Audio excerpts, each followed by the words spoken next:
So do you ever wonder what it's like to be the person left at home while you're off gallivanting around, eating off of catering trucks and living the best life out of a hotel?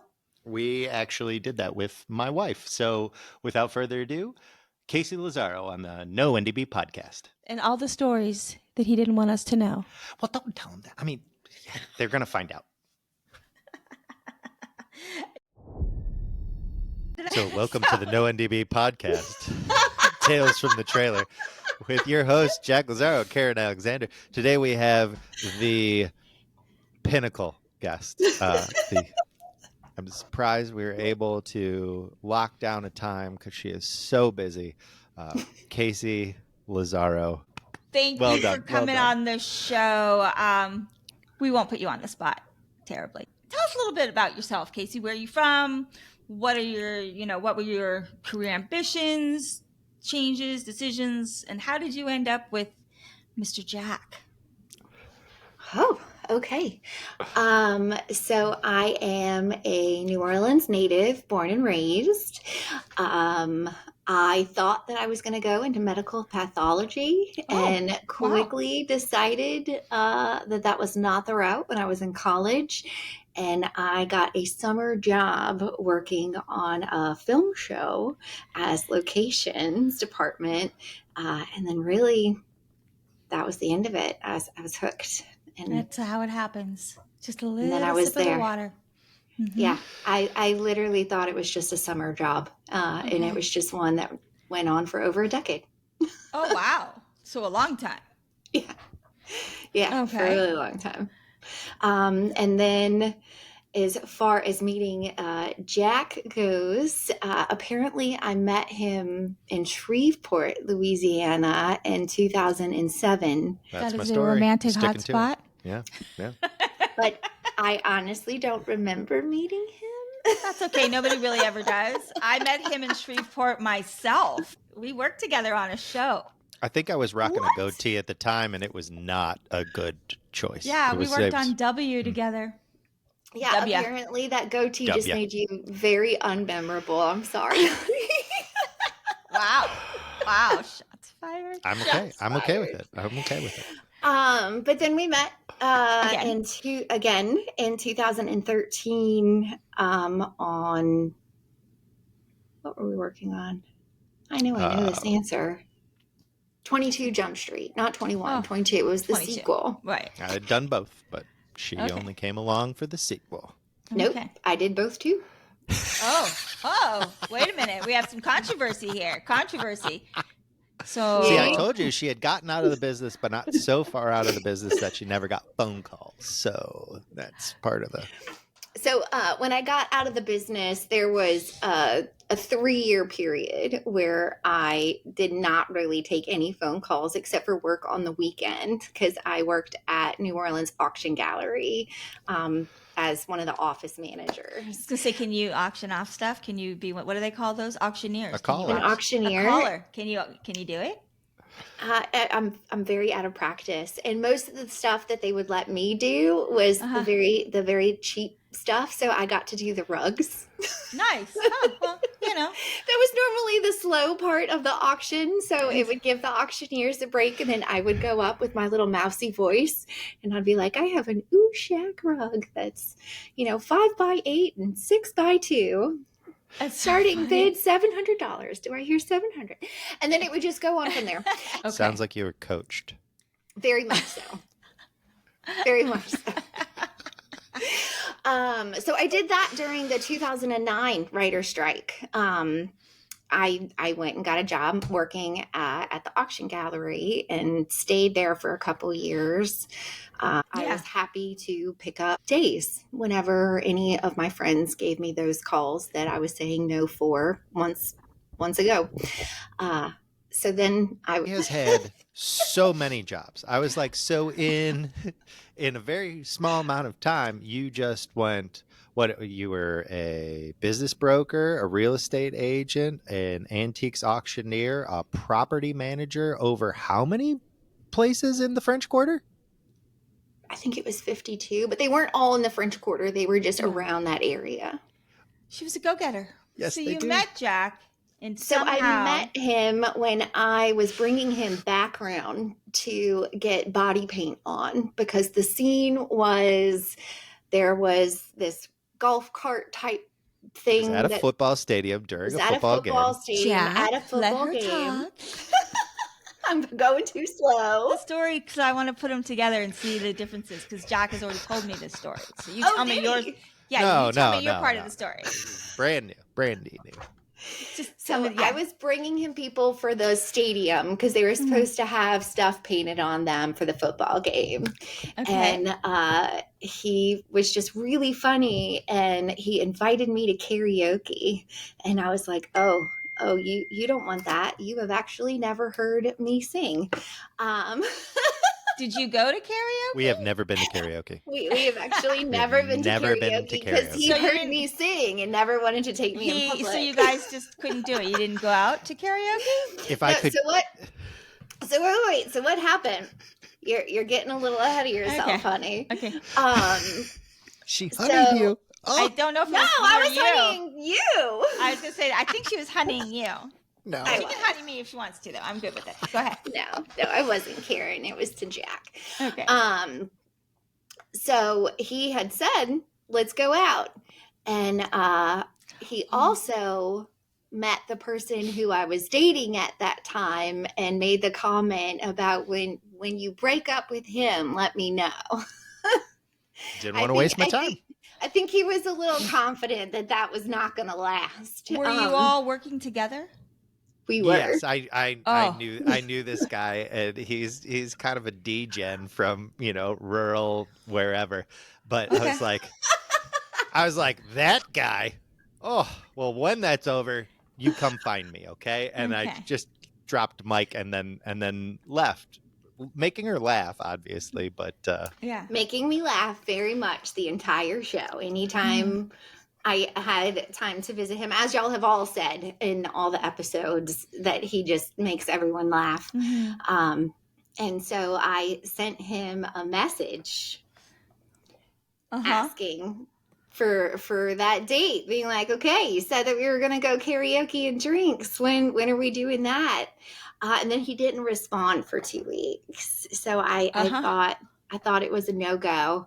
And then I randomly got a call from him as he was driving home from Ohio, that he would be home in about 10 hours and he would love to go for a date. So we had 10 hours to figure out where we were going to meet.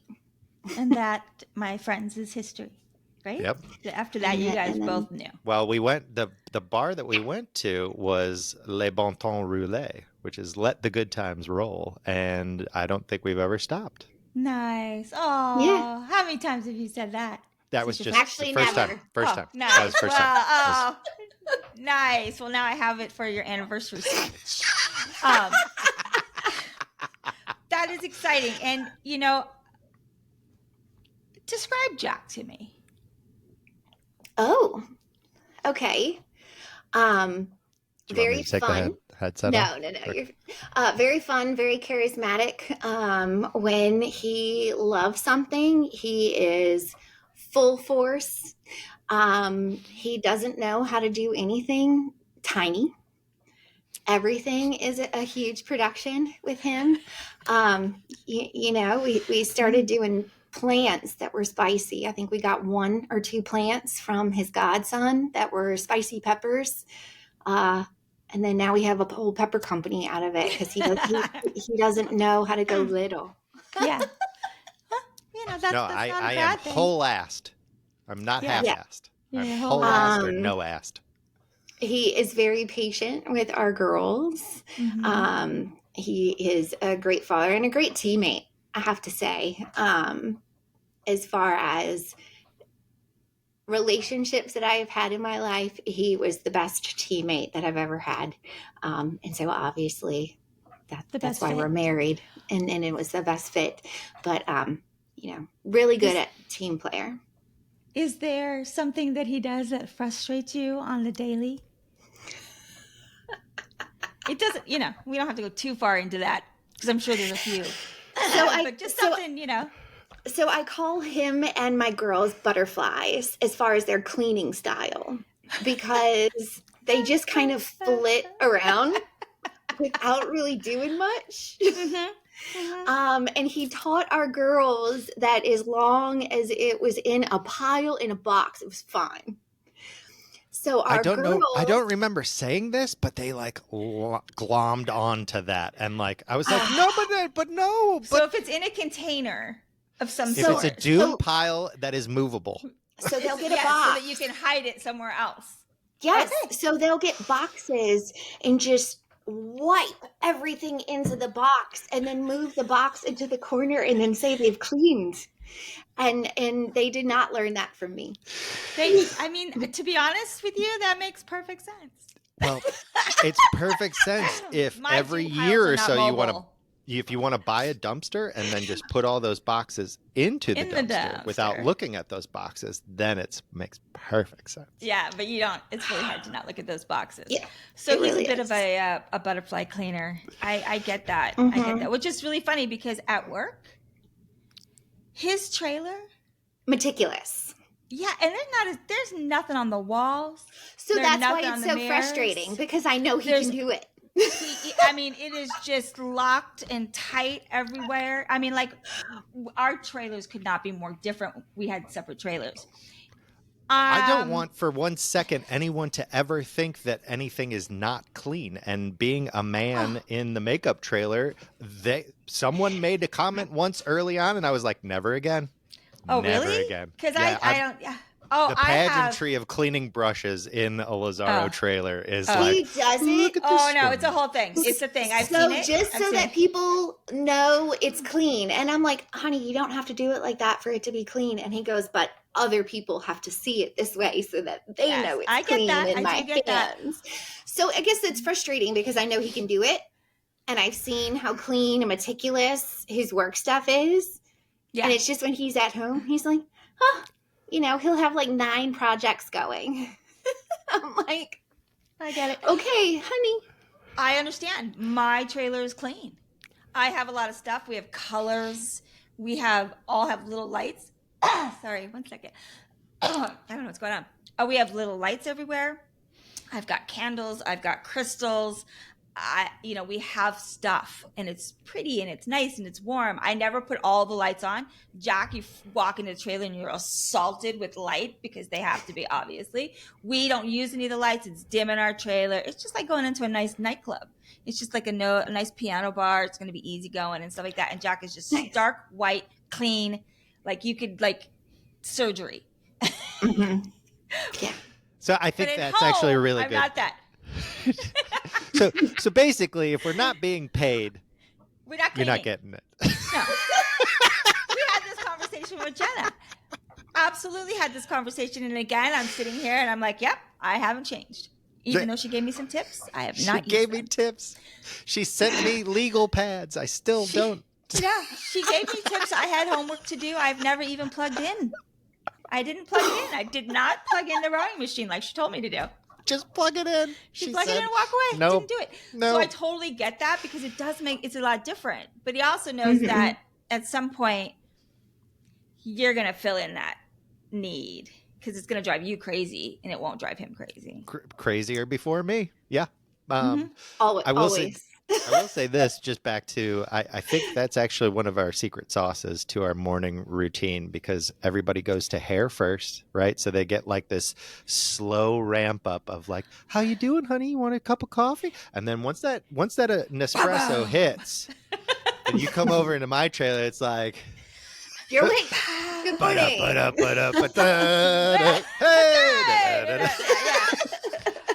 I mean, it's funny because on the last show, we had an actress, Kim Dickens, went to Jack first. And then she'd come into me and she'd be like, oh, it's so calm in here and it's so cold over there. It's so cold in there. And I'm like, because he's a man. He's a man. He keeps I do keep the trailer icebox. And she's like, it's so cold in there. She goes, I could just sleep in here. And I'm like, I know. But they're never there long enough. No, they're only in there for 15 minutes. So I even had screen doors. I even put a screen door on my trailer door so I could have my doors open. I know. I'm crazy. Nope. Spent a lot of time there. Jack's like, nope. And I'm like, whatever. Heather, put on a sweater. I put my coat on before I'd go over there for meetings and stuff. Heather, who was working for him, I think wanted to put a frame of pictured of her cat, which is unusual, on her station. I mean, Jack was not as thrilled as one would think. Wait a minute. She had to slowly decorate her little station. No, you did. You can decorate your station however you want, but if I see dust on top of brushes, and it's no, sorry, no, we need to clean this up here. She started getting little girly things. She was, but I was the one getting her the tiny bottles of Tabasco and all the other. I love tchotchke. She was stuck between Jack and Tim Hayes. Right. In the Neither middle. one of them decorated. They don't. They don't. Heather's like 28, and she just wanted pretty. She wanted to make her spot so girly. She was so jealous of your trailer. How pretty she was. I know. But the best part is she puts up this cat picture, and it's this regal cat perching. It is funny. I'm like, is that a cat or is that a human incarnate? It was like what's happening? Yes, the cats are hysterical. The funny thing is, her husband worked in my department, so he had the pizza lights and the decorations and everything else. It was just really kind of opposite, but it was fun. It was fun. Although I did want to donate blankets to his trailer for when people sat down, just to go over their laps, just to be comfortable while they did makeup. It's very funny. There was a lot of production meetings where we're sitting in that trailer, and I'm literally like coat, scarf, freezing, and Jack's just like in shorts and a t-shirt. You know, I'm like, oh my God, it's so cold. He's like, it's better. It's better that way. It's better this way. No, it's not. No, it's not. Not for the ladies. I know. So I mean, I get it. I get that could be a frustrating thing. I mean, I only had to spend 12 to 14 hours with him a day. We actually had a really good time. Jack was a great set partner. He is a very good set partner. We have fun. There was a lot of conversations, deep conversations. It was fun. We had a good time. Yeah. We did. Okay, so let's get down to the nitty gritty. Other than what bothers you about Jack. So I know that at one point you guys had made the decision to leave New Orleans and come to Atlanta, and in doing that, Jack moved here first to get going with work, find a place to live. You guys were hoping it was a couple of months. Turned into being quite a bit longer. You already had your daughter. So now you've become... Oh, no. At first, when he started working in Atlanta, I was just pregnant.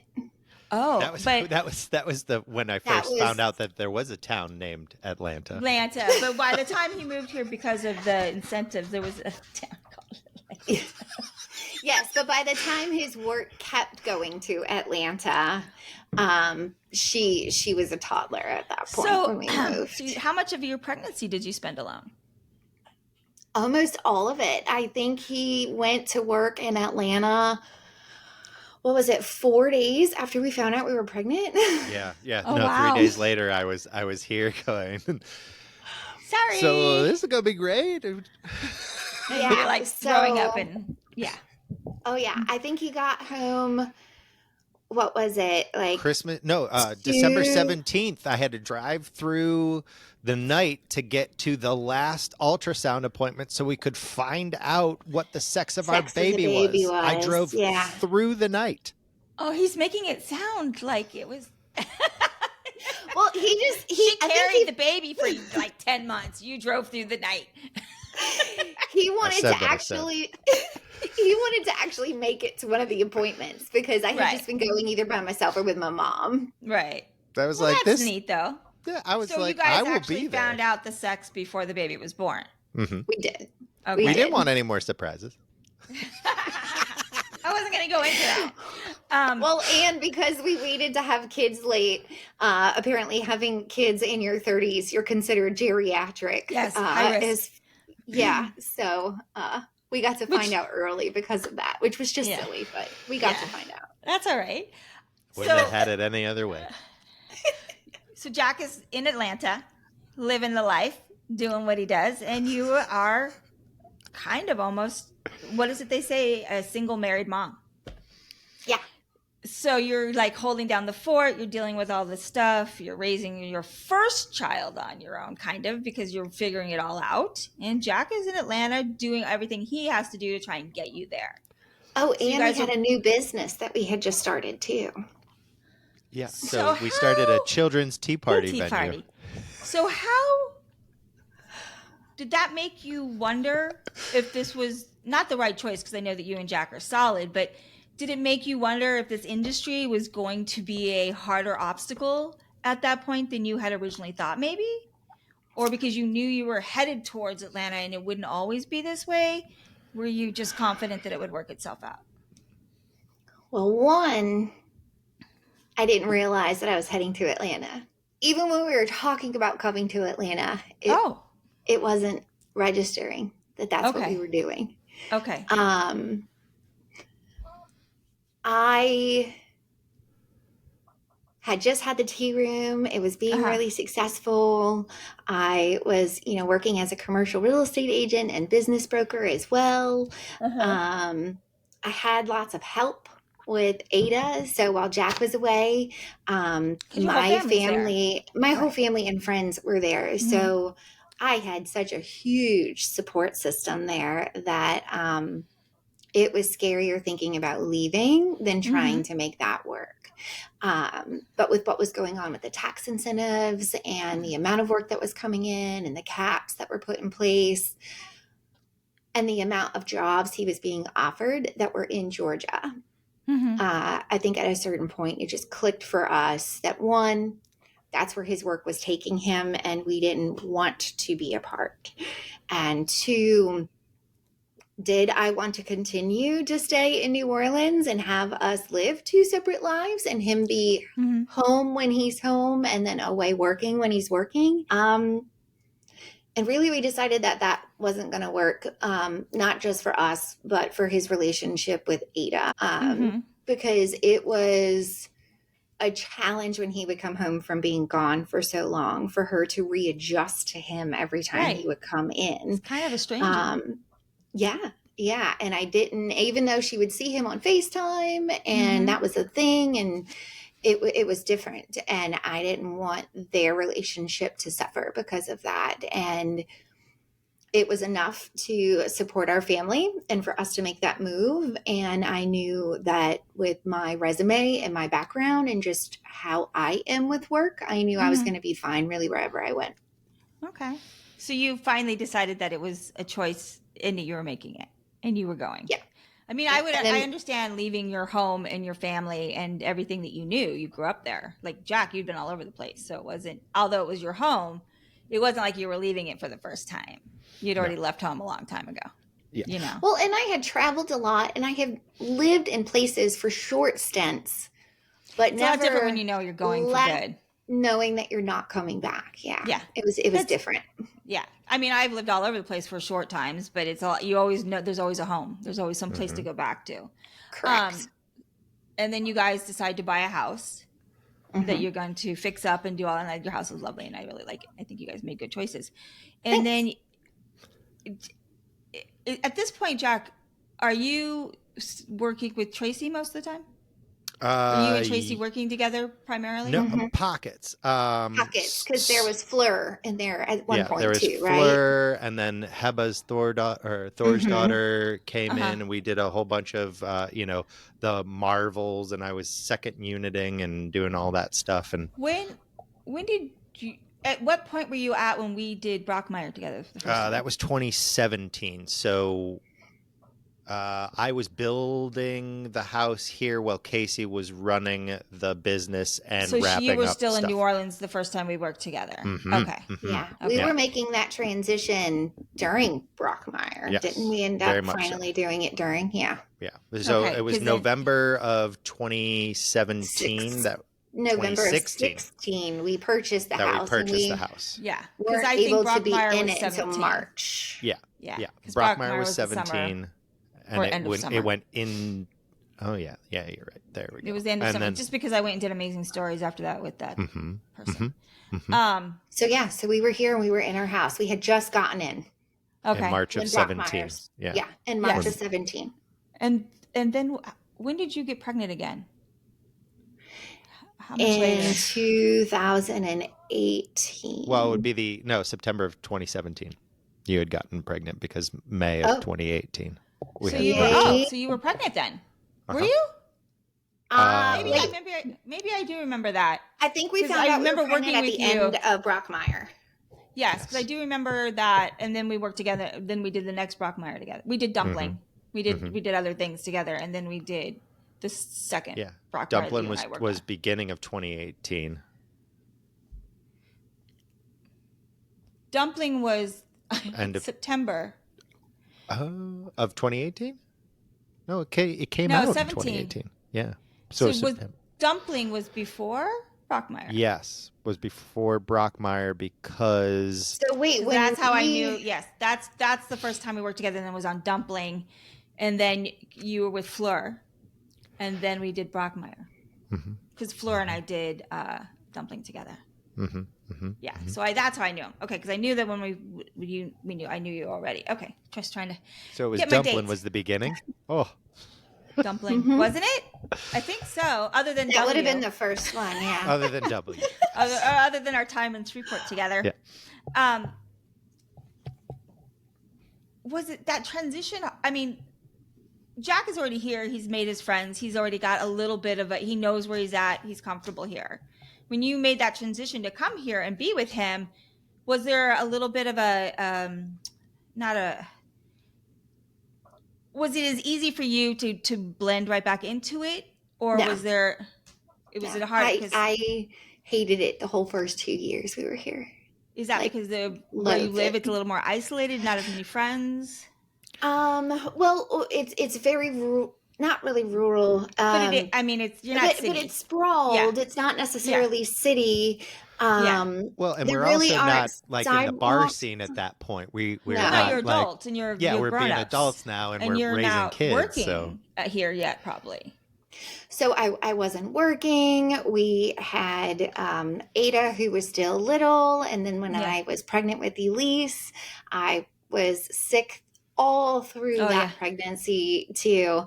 So trying to work during some of those time frames was really difficult, and trying to meet people during those time frames was very difficult too. We had friends from New Orleans. Not that many people came over from New Orleans, but some of our friends who are in wardrobe and set deck were over in Sonoy and Fayetteville because they had gotten jobs down there. So all of our friends were like a 45-minute drive to get to from where we were. Atlanta is an hour away from Atlanta, so no, but I get that. But that took getting used to too, because in New Orleans, you take for granted that literally everything is a 15-minute drive, like everything. Yeah, I don't want to go there. It's 25 minutes away. That's forever.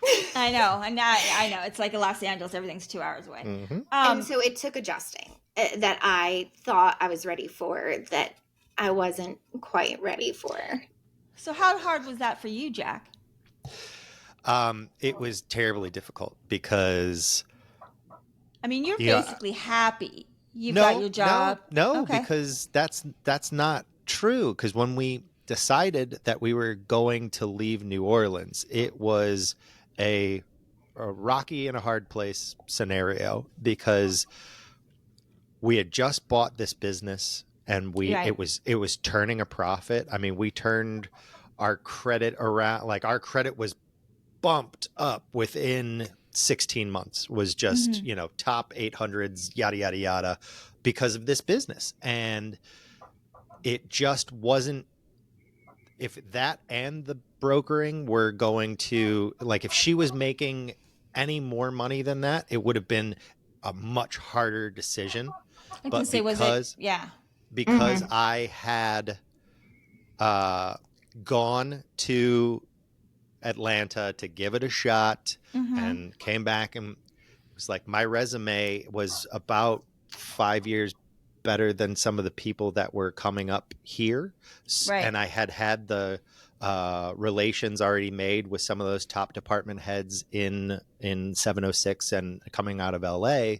So they were like, "Oh, you're here? I need you tomorrow to, do second unit for me. So, And so it was one of those things where he was getting more calls. And when we were looking at the longevity for our family, it just seemed like following his career was going to bump up a lot faster for our family and for what he had already been doing for such a long time at that point that I knew was really important to him.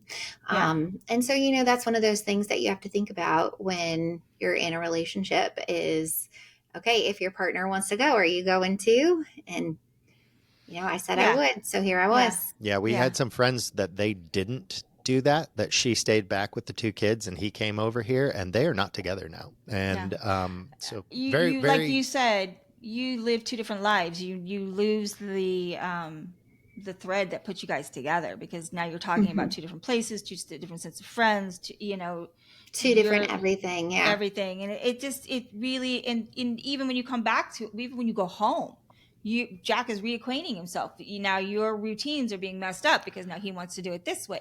It's a constant. It's never smooth. No, and the whole time there's always a little bit of a ripple in that water all the time. But luckily, you made it here, and we're happy that you're here.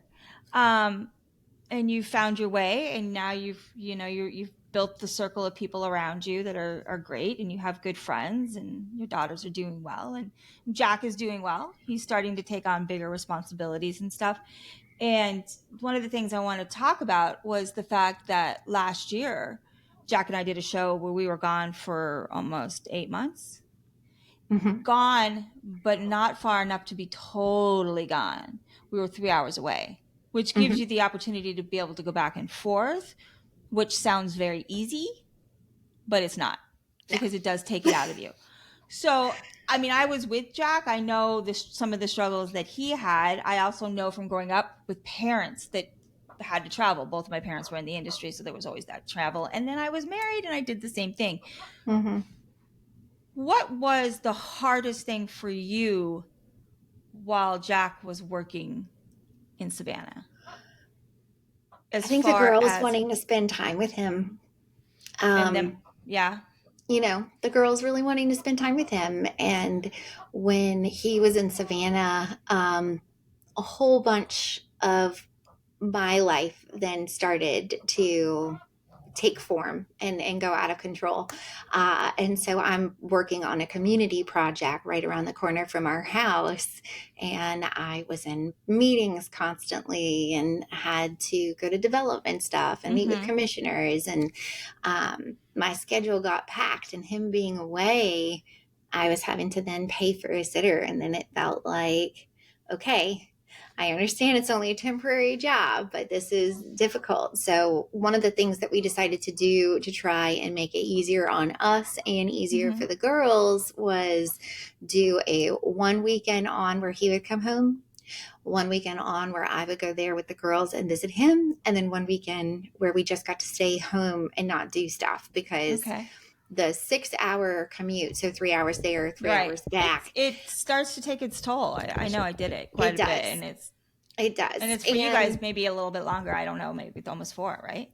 No, it's about 3.5. Yeah. 3.5. I think from door to door, it averaged 3 to 3.5 at most.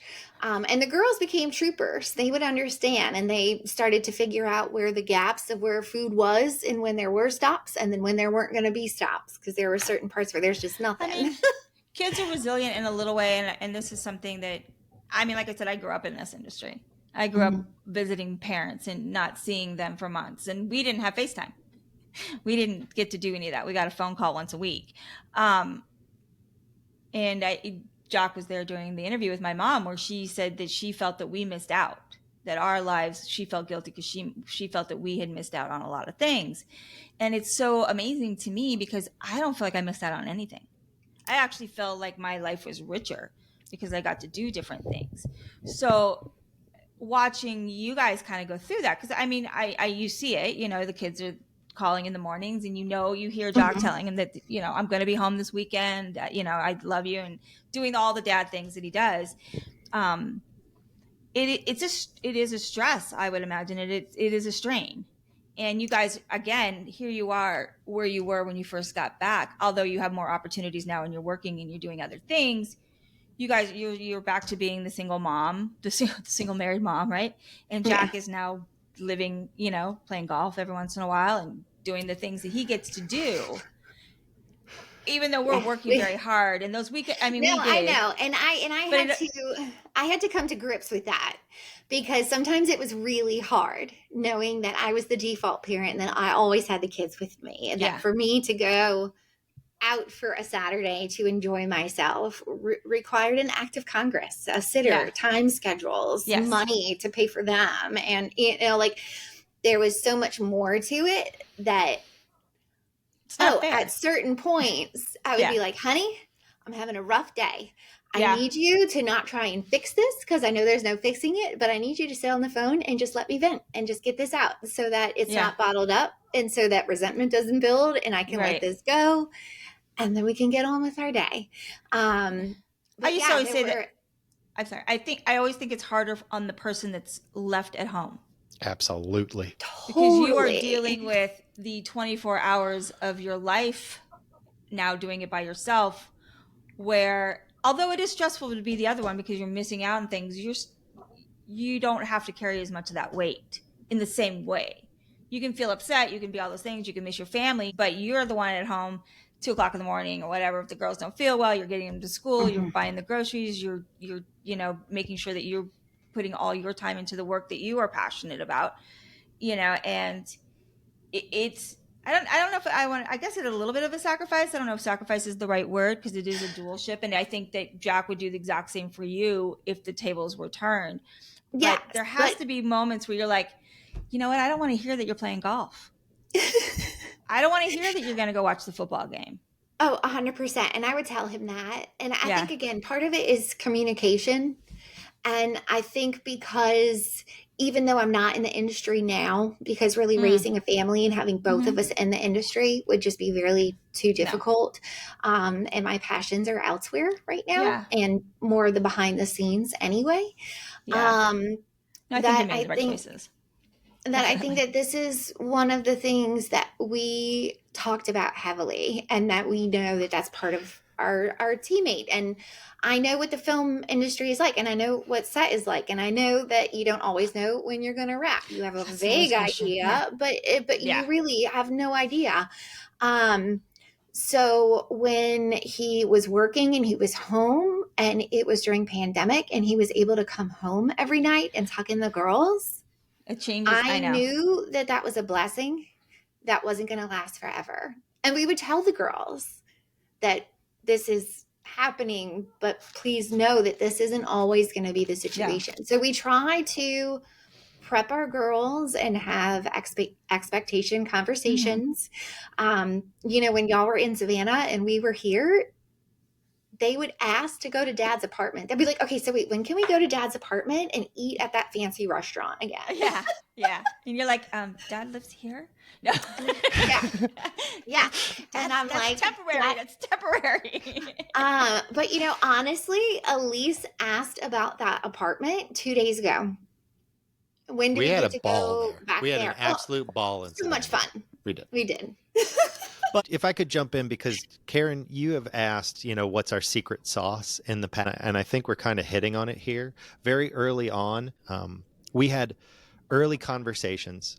I think we were like 2 weeks in, where we were like, no, let's make a go. If we were going to make a go of this, let's have all the deep conversations of how this is going to be, because we had both dated enough people that we were like, no, I'm not getting any farther into this without really knowing where your heart is.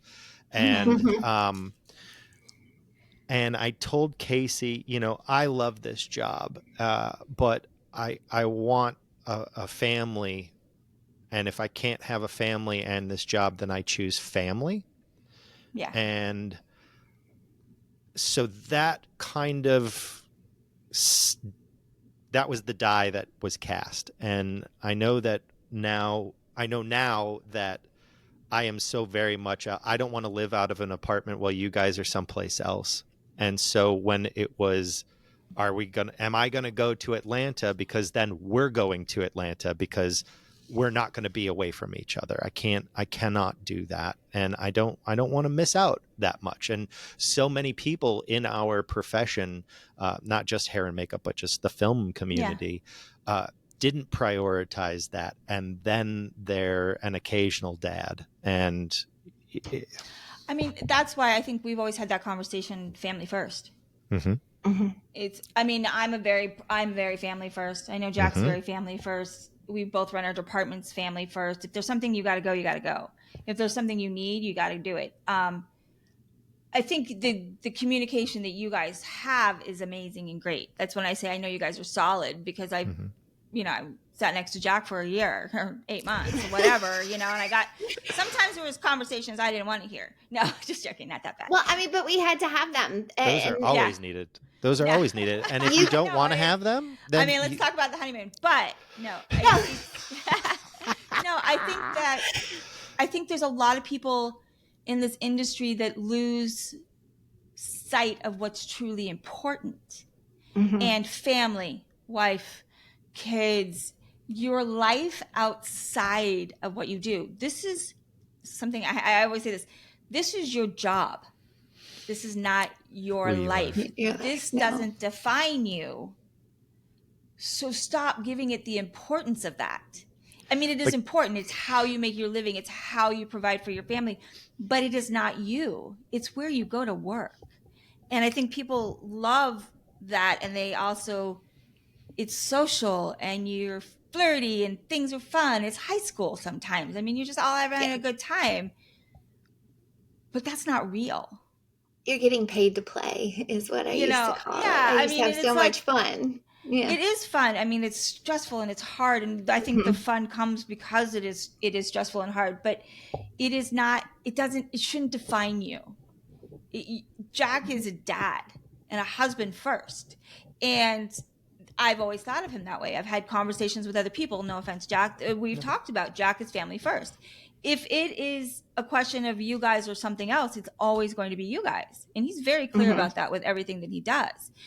And not that it comes up a lot, but we've had conversations. I had some, hard family issues while we were there as well. And I had to leave and I had to do things. And it's like, I can't imagine not feeling like those were so important that you could walk away. And I know I hope for you, Kaysie, knowing that Jack would do anything. I mean, if you said to him, I need you to leave your work now and come home, he would. Oh, if it was an emergency and I said, I need you, he would come 100%. And I think that gives me comfort. There was a day on set that was horrible for all of us. And I don't know if I want to bring it up, but I'm gonna. The day Dot went missing. Oh, I was in tears. I'm telling you, everybody on set was.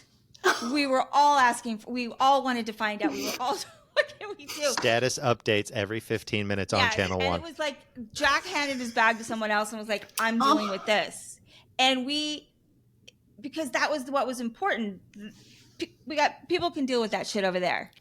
But it was just like, I mean, I get it. If something happened to Ethel, trust me. We were all just like, Dot's not back home.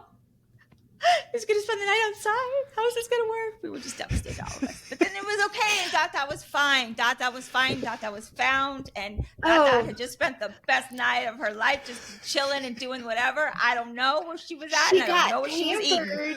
She got pampered by a family that had picked her up. She came back with a haircut. Yeah, she did okay. But that day, that was very much in the beginning. It was. And it was just like, but you could see at that moment, I mean, it was so funny because all of us are like, are you leaving? Do you need to go? Are you going? Are you leaving? And he's like, not yet. But if I had, I'm like, not yet. It was just very funny because everyone that we were working with on that show, that was their orientation. Family comes first. They knew. Doggies come first. Kids come first and everything else. It's the people that are away from their family and going out on the weekends and chatting up the cute stand-in girls. And we see it. You see it all the time. We've all seen it. And you don't have to worry about that with Jack because none of the cute stand-in girls talk to him. No. Because all they're gonna get is a face full of baby pictures. I know. Hey, I look know. at my kids. He does. First thing out of his mouth. Isn't my wife beautiful? Have you Look tried at them the pepper both. sauce yet? Look at them, all of them. Yeah. So, You want to try some pepper sauce? As hard as it is, and I know it's hard because I was the wife that was left at home sometimes. It's hard. There has to be some comfort knowing that you are with a really good man. And, Definitely. You know, because and remember, I was on set. Yes. I remember all the ones who you were the cute girl that they were chatting up. Who had their wedding rings on, yeah. Or who, like 5 minutes of being on set would come and introduce themselves to me. And I'm like, I know, it's a sad thing we used to always say, and I don't know why we did, because we were mean, I guess. We always, whenever there was a new girl on set, you used to always be like, salmon in the gate. Salmon in the gate. Fresh meat. Yeah, fresh meat coming down the fresh meat. Because you could just see it, and you're just like, dudes, grow up. But grow it's just, up, gentlemen. It's just kind of funny. But you day felt missing. It was, we were all part of your family that day, just so you know. Well, and the day, thank you. I think was there a bang? That was falling bang apart. Cutting as well. There was some bangs that were cut, if I'm remembering correctly. Elisa's bangs, and then she doubled down and went higher. Wait. She cut her bangs. Well, first off, her sister brought we were her all the there scissors. for that as well. Her sister brought her the scissors and was like, "Let's cut some bangs and cut baby As like a good right sister here. does. Cut a small piece about right here." And Elise goes, "That's not short enough," and then took the scissors and cut like on an angle. I remember the picture.